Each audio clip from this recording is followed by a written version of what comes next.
How's it going, guys? So testing out some of the weird shotgun shells that I've made. This one in here right now is tire studs from, winter tires. I'm gonna shoot at those Dr. Thunder cans, generic soda. All right, here we go.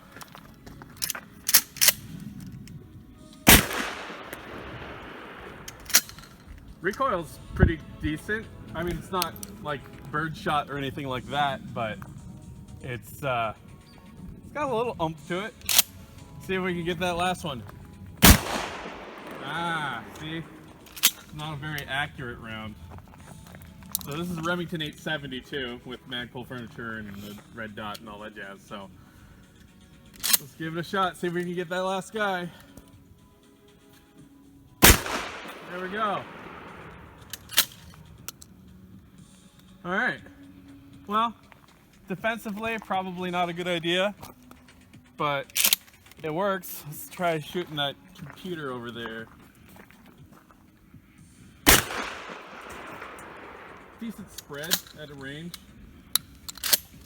Let's shoot out the distance, the dirt, kind of see if we can see what kind of spread it has.